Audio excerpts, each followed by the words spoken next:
Namaskar and welcome to DGI edition 185. Today is June 18th, Friday, and we have a whole slate of news items to cover. In US news, Al Qaeda in Afghanistan could threaten US homeland within 2 years, says a study. Sridharji, welcome to PGurus channel and Daily Global Insights. And who said this are and what context? This is a general, who has indicated that the withdrawal could pose a significant threat because we would not have on-ground intelligence. It's only a matter of time. I mean, whether it is 2 years or 3 years or 1 year, it doesn't matter. They just give this date. I think that's where it's come from. Lindsey Graham had stated when this was announced, we're going to lose all the data that we have collected, and we are back to where we started before 9/11. And in the next news, China says Russia too big and too powerful for Biden. To add insult to injury, Xi awaits Putin-like summit with Biden. So we are now going to have a summit with Xi Jinping, and they want to say something about what happened between Russia and the US. And with your permission, sir, I'm going to put the slide here where it says that China is saying Russia too big and too powerful for Biden. What makes him think this, and why is he saying anything? What is his business here? Well, just initially they launched what they call as the wolf diplomats, who went on an aggressive and offensive around the world on the China policy. Now, the wolves have been now let go. Now the lion and the tiger itself is coming into the forest to engage in a game of this roar and prowl, right? So Xi Jinping watched this drama unfold in Russia. He says, we started this in Alaska, if you remember, and we went on the tirade. We didn't follow the script at the press conference. Now Russia has done to Biden and made him look very small. So therefore Russia is too big. And imagine if Russia is too big, we await him and we want a similar summit so I can then put him to toast. This is Xi Jinping. Xi has become very aggressive. July is their big communist 100th year communist reunion or anniversary celebration. So they're firing all cylinders. And you can see that there is absolutely zero response from the United States. Well, I don't know if there's even one needed. Getting ignored also is an insult. But then some people don't understand that. So let's leave it at that. Russia is prepared to continue dialogue if US is willing, Putin says after his meeting with Biden. So I'm taking that nothing happened in this meeting, sir? What he is basically saying is, you got to sit down and negotiate with me or talk to me. But don't come here with conditions and don't come here with a checklist of actions. I'm not here to comply with the checklist of actions. Now, actually, I think I covered this yesterday, going back and saying to them, here's a list of 12 infrastructure areas or items where you're not supposed to launch your ransomware. It's almost like saying, well, if you do elsewhere, then we'll just keep quiet. But if we attack these 12 things, that just has not gone down very well, even within the Democratic Party, as to how somebody prepped him and asked him to speak and give this list. And don't expect Turkey to take different steps on S-400 and F-35 as discussions between US and Turkey in stalemate. Erdogan tells Biden in NATO summit. So Biden is still in the US, in Europe, and this is a new NATO summit, sir. I thought NATO summit is over, sir. Sorry to interject. NATO summit is over, but sometimes the news filters little late. Just as the Biden, Putin statement, sometimes it filters late. So the news is probably about a day's old. So you remember he went and met with Cornwall, then he went to NATO, met with NATO leaders. And then from Cornwall, he's making his way back. So this is a statement coming out. So Erdogan picture and Biden's picture was shown in the meeting where they were discussing. I mean, now Turkey becomes another country which is effectively telling Biden, I paid F-35, don't give me conditions, deliver or face the consequences. Don't talk about S-400. S-400 is a separate decision. So therefore, we have made the decision. So United States is now facing stark reality from China, from Russia, from Turkey, and Iran. Iran is saying there's no preconditions for nuclear discussions. You go back to 2015. Don't put all these conditions, reduce this, reduce that, don't do this, etc. So we are seeing a complete inaction from United States, but except to continue the path of discussions with these people, and notwithstanding the fact that is the rhetoric that is coming out of these nations. This generally is not the case. The United States takes a very strong position in what it expects and what it demands and what it can do. But it's very, very unfortunate where we are right now. And Biden signs a historic Juneteenth bill creating the first new federal holiday in decades. On June 19, 1865, Union soldiers arrived in the coastal city of Galveston, Texas, to tell the enslaved people that they were free. This is a moment in history that's been captured. So does that mean that now, from this point forward, June 19th will be also a federal holiday? It is. It will be a federal holiday. This year, they are dealing it as a holiday which people can avail because June 19th is Saturday and it has come at such short notice. There's a whole slew of activity that needs to be recalibrated. So they basically said, even if it's not June 19th, but people can avail an optional holiday during the course of the year.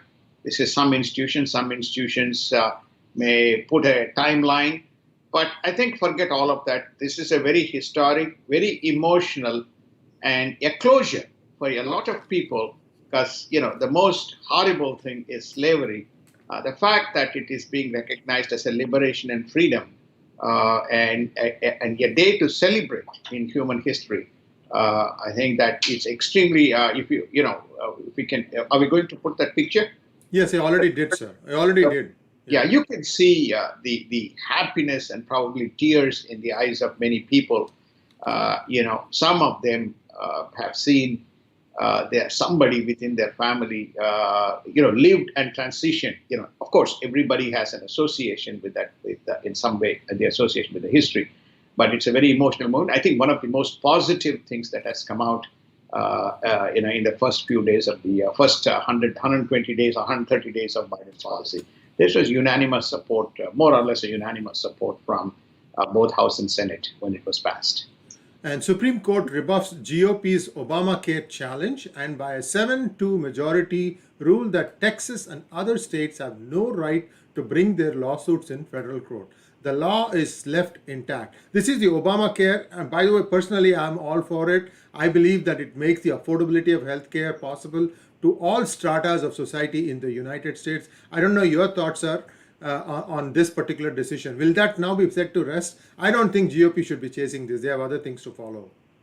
Well, I think the Supreme Court is not going to take up, of course, it doesn't mean just like Roe and Wade, this will go on for years and years and years, but I doubt whether there's going to be change in course. 30 million people have availed the Affordable Care and they're deriving the benefits out of it. But it's very interesting as to how the 7-2, Mr. Brewer, who wrote the judgment, stated that, which is to say, none of you, either as an individual mandate, none of you have any reason to make a claim that this should be set aside. You have not given one good reason that it should be set aside. So therefore, this is dismissed. So therefore, it stands, or you are inconvenienced as a result of this, or there is an injury that is caused as a result of this. You have not established. So let's move on. It's put to rest. I think that's it's a fantastic verdict. Actually, even when John Roberts wrote the original verdict when Affordable Care was introduced, was something that is, if you're in the legal field, is very astounding. It's basically saying it's a tax. A tax is normal part of the government. So don't come in here talk about the tax part of it because it's a way of you transact work. But in response to your final question, which is namely to say, while I support the Affordable Care Act, it's like a zero-sum game. Insurance is a zero-sum game in the United States. Somebody loses, somebody has to pay for it. There is no networks. There is no insurance networks. There are open insurance plans available, but the cost is so prohibitive. The cost escalation has been so prohibitive. Plus, there was a caveat that came with it that with notice for the Obamacare or Affordable Care Act, insurance companies can give you an advance on 90 to 120 days notice and increase the premium. Our premiums, those who are in the private system, have gone up on an average between 14 to 25%. We I just agree. Mine too. Yeah. yeah, just received a notification to say my premium is going to go up by 25%. I mean, I don't want to give the numbers here, but if you are living in United States until you get to retirement or you get past that specific age, or you will no longer institutions cover it. Healthcare is a very big cost. It's a very big fixed cost in the line item of expenses. So that's all my complaint would be. Texas Governor Abbott has signed into law a no permit gun carry bill that allows Texans to carry guns in public places without permit. What necessitated this? Basically, to say that Texas has historically had free gun movement. We have lived as a society. This is a time-tested, storyline, and therefore, just by taking guns off, nothing is going to change, or by keeping the guns, nothing is going to change. The status quo. There are going to be shooters in the society, and we're going to deal with it. Now, whether we agree or disagree with it is, there is a matter of opinion. But the facts are that Texas is saying it's very similar to what we discussed yesterday. Whatever Trump says, Democrats will oppose, or whatever the Democrats say, Biden says, the Republicans will oppose. So you're going to see, be it racial theory, be it gun control, be it taxes, be it insurance premiums, be it the law around the leases for the gas and oil companies, be it the immigration surges that is happening, be it the unemployment benefits that are coming in. Take any of these things, you're going to see polarized and opposing views and states passing laws. This is what happens when you don't have a bipartisan view in framing law. When you have a bipartisan view, at least you will have the parties go back to the respective states and constituents and get a consensus. So you railroad something, and you are left with this what you call as a disaster.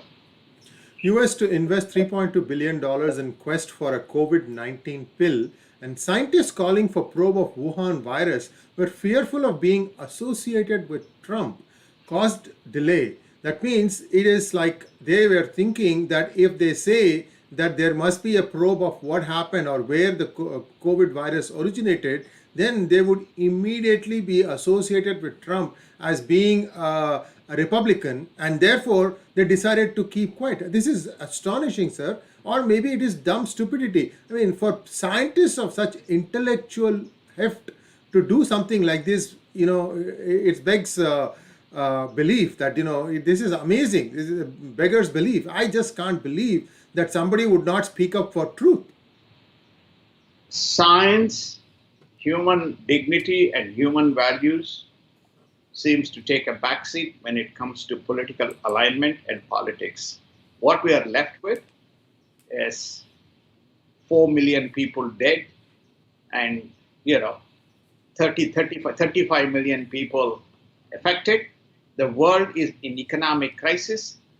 Virus after virus is likely to be expected. Now Asia is witnessing this Delta virus, or the next variant that is engulfing the system there.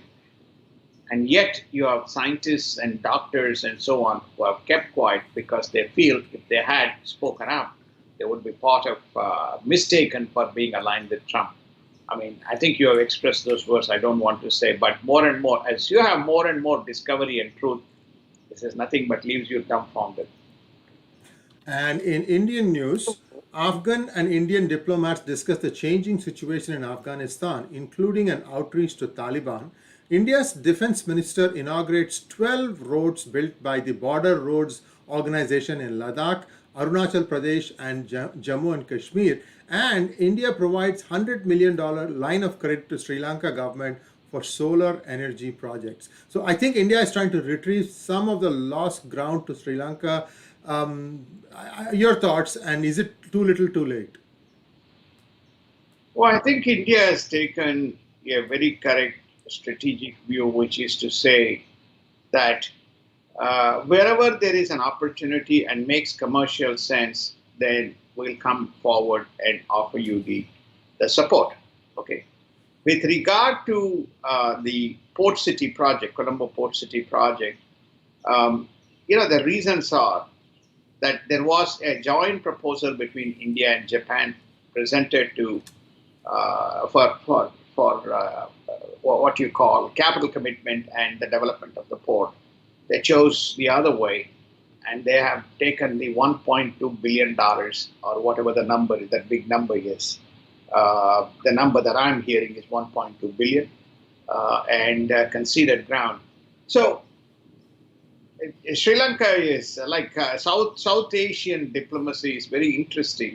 Whether it is Nepal, whether it is Sri Lanka, the only country where there's some stability is Bhutan, and to some extent, Maldives. If you take this, the two outer line, you seem to have this constant kind of tussle that goes on. I don't know what drives it, but I don't know whether it's too little, too late. But at least in a right context, they've given the aid. China conducts final trials on new rail benefit. I'm sorry, I read that again. China conducts final trials on new rail line built close to Arunachal border. We have talked about this in an exclusive China's fireside chat, you and I, Sridharji, and we Yeah. know that they have done this thing. One interesting thing about the gauge itself, I don't think the Chinese gauge is the same as India's broad gauge. And there's a story in that. Let's not go there first. Your thoughts on this, and then we can move on to the next item. It just basically points out that you have, what you call the BRO inauguration in the same area, and then you have the rail infrastructure in the same area. So, in other words, notwithstanding what many pundits say, India is going toe for toe with China on infrastructure, be it planes, be it roads, be it airports, be it tanks, be it men on ground or men in boots, be it rail, everything. I think it's very clear. India expects China to be very combative and occupation opportunistic. So therefore, I think India is prepared that it is not going to concede. What happened to Akshay Chin and pre-1962 is an entirely different story. But infrastructure right now is being built to match. I think that's the overall conclusion. And China is not going to stop. We discussed that yesterday. And India's active COVID-19 cases dropped to 826,740, and the number of vaccinated doses crossed 265 million, and the number of deaths is now at 381,903. So gradually, slowly but surely, I think India is getting a grip on its COVID pandemic response. I think it's slowly getting its grip. It's building the infrastructure. I think it's also preparing itself well that the next wave, everybody in India thinks it's imminent. They probably know something that we don't. So therefore, they're preparing for an imminent wave 3.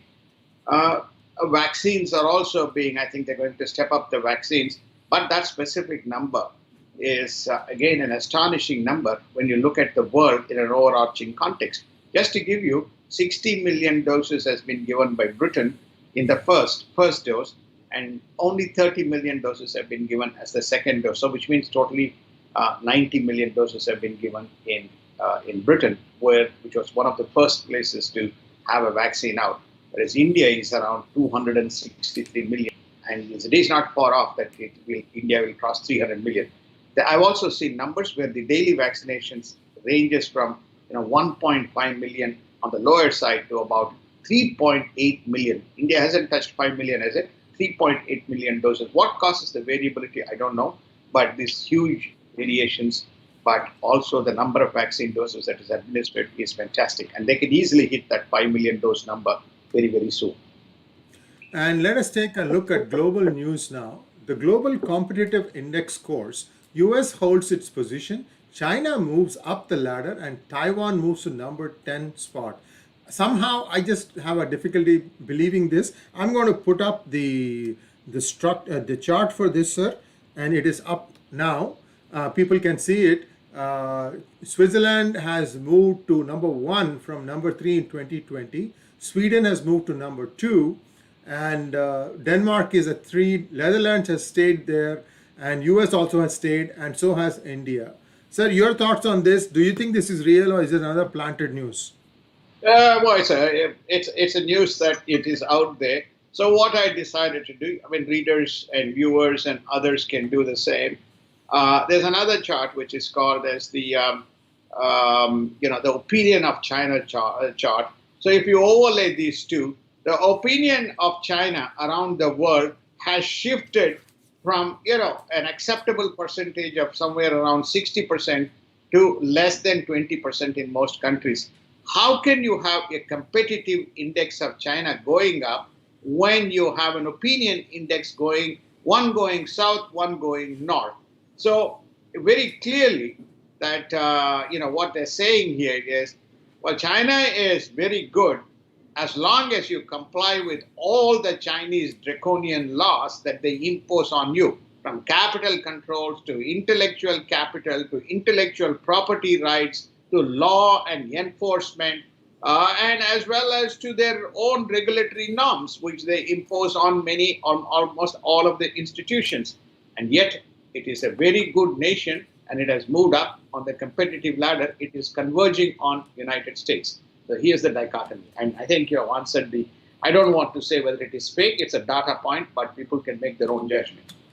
And Taiwan has signed 2 major contracts with American Institute in Virginia for multiple M142 high mobility artillery rocket systems, HIMARS, and Harpoon Coastal Defense System, HCDS. So Taiwan is starting to arm itself up. And this only tells us that the intelligence being conveyed is perhaps Taiwan is where China is going to hit next. Maybe not India. Who knows? This month, maybe nothing will, or this or the next month, nothing might happen because of the annual. How many years once do they meet, sir? The CCP, and after that, maybe something will happen. Your thoughts? I think my thoughts are that Taiwan has seen repeated incursions. Taiwan has seen repeated violations of their air defense zone. China has seen repeated violations of the economic divider zone in the Taiwan Sea or East Asia Seas. So it's and also one has seen very combative nature of China, basically saying, even in the defense minister meet yesterday, Tuesday, they made a mention that Taiwan is off limits. Now, it's the same word that Russia is using for Ukraine, which is it's a red line. So China is saying it's a red line. So it obviously means that there is an attempt. Taiwan and India Hong Kong is done and dusted. Tibet nobody talks about, notwithstanding the fact money went in. So Taiwan seems to be the natural point. It's an unfinished business that China has to settle. Once they do that, they effectively control all of the gateways, East China Sea, South China Sea, etc. So it's important to them. East Asian Sea and Taiwan Strait and South China Sea. So what do I see? Therefore, I see that Taiwan equipping, arming itself, and at least one nation which United States is putting a lot of resources is Taiwan. In fact, a US general has gone on to say that China lacks the intent and ability to invade Taiwan right now. And the Hong Kong police arrest Apple Daily executives in national security law raid. Is Apple Daily a newspaper in Hong Kong, sir? Correct. It is the what you call the Freedom Journal. Until such time, the Chinese complete suppression of their human democracy and human rights. More recently, if you remember, they reenacted the laws for the Hong Kong Legislative Council, and they also came up with new norms and conditions. So until that recent time, Apple Daily, even Epoch Times, which used to operate with a great sense of latitude, with some amount of controls post the transition of power between UK and mainland China, but now it's all draconian. So therefore, the rate is consistent with the policy of either you obey me or I come and take you over. And in the related news to the Myanmar coup, the United Nations voices alarm over burned villages. A day after the Biden-Putin summit, Putin says Ukraine joining NATO would be red line for Russia, which is what you just touched, sir. Beijing-backed Colombo Port City project raises eyebrows in India, with India hoping that Sri Lanka is mindful of maritime security. This is part of a much criticized BRI initiative. So somewhere, something, China keeps the pot boiling in and around India, isn't it? I think that in and around all strategic areas of interest, China has got its toe. The question is which toe is going to be bitten first before the feet is taken is something that we will know very soon. Clearly, the feet is not going to kick everybody out, or the toes are not going. Each of the toes are not going to kick the captive just like that out. Okay, so therefore, this you can't have. I mean, I don't want to mention parallel going back to the world wars, but clearly things are not. China is not doing these things in a proper way. You can't confront the whole world and then assume that things will be falling in place. But to your point, there is clear naivete on the part of Sri Lanka to have gone down this path. And let's take a look at the markets now. The mortgage rates spike following Paul comments, hitting their highest level in months. 30-year rate climbs to 3.25%. It was at 2.6%. So it's a big spike here. And federal officials' median expectation for GDP growth jumped to 7% from 6.5% in March. The unemployment seen at 4.5% and inflation at 3.4% against a March projection of 2.4%. Taken in whole, inflation is going up, interest rates are going to go up, which means that the house prices are going to start cooling down. In fact, they might even head south. But overall, the economy, what is going to be the impact in your opinion, Sridharji? Economy is there's plenty of liquidity. I think we discussed about this. Plenty of liquidity. So the liquidity is going to flush the market and keep it going. Just to put things in context, there's almost close to $1 trillion went into the markets in the second half of 2020 to first half of 2021. 354 or $360 billion went into the markets. That just basically tells you that there's a lot of gains achieved by markets in the last 2 years, especially last year. 2019 and 2020 were big boost years, and that money is being put to work, especially at low cost of capital. So therefore, the market is what you will see in the next chart, which we will show very soon. Overall, what can I say? 2021, I told you, is the year of stocks. So if you have put money in 2021 early, then you already have seen gains between 14 to 15%, depending on whether you are S&P or whether you are in Dow Jones Index. NASDAQ went up. Whenever there is interest rate hikes, you will see the tech stocks going up, which makes up the NASDAQ. I also see this effect going into 2022. I think the trouble will start probably late 2022 or early 2023 when the liquidity runs out of steam and when the realizable gains have been accomplished basically as a result of low cost of interest.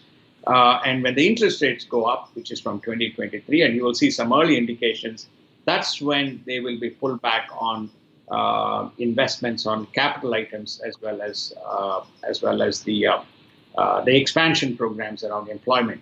Also remember that in the United States, like the world, is coming out of pandemic, so there is also this reopening demand that is creating this aberration in the upward moment of 2021 outcomes by way of sales and revenues. Sir, I had the S&P chart so people can see that thing. And now let's go back to market.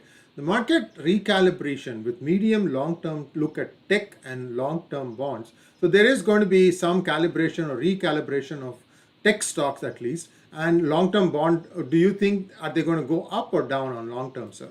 I think fixed income interest, there would be a shift in the if there was an reallocation from fixed income towards the equity markets, which happened in second half of 2020 and Clearly, right now, that's where it is. But you will begin to see that money moving back from equities into long-term bonds. Whenever there is an interest rate hike, obviously you're going to get a better yield out of the market. So that's one part of it, and obviously, you're not going to see much value. You're going to see a lot of opportunity in the growth stocks. So tech is a growth stock, so that's where it goes up. So when you have a revenue, then you have less dividends. So when you have less dividends, then you go to the interest-bearing coupon that is generating the higher yield. So this is the calibration that we will begin to see as the markets, as the interest rates, decision is absorbed and people recalibrate their portfolios and investments are done. The only one thing is that chart. If you are seeing that specific chart that you would have seen, the point that we were trying to make is in the last 7 or 8 months or so, you can see on the top chart, top portion is the S&P curve. Yes, yes. On I the have it bottom, up there. Yeah. yeah, on the bottom you will see a red graph which shows the dips in S&P at any given point of time, and you can see almost 3-4 years of data there. Most notably, in the last 7 months or 8 months, we have not seen a dip below 5% on the S&P. That basically says that there has been a very stable growth. That's reflected in year-to-date growth of around 14% in S&P and around 15% in the Dow Jones Index. And with that, our Daily Global Insights episode 185 comes to a close. Have a great weekend, folks, and we'll be back bright and early on Monday morning. Namaskar. Namaskar. Thank you. Have a wonderful weekend and enjoy the newly announced umpteenth Juneteenth day, commemorating with the liberation that took place from the slavery. So enjoy and have a good weekend, and we'll see you on Monday. Thank you, sir.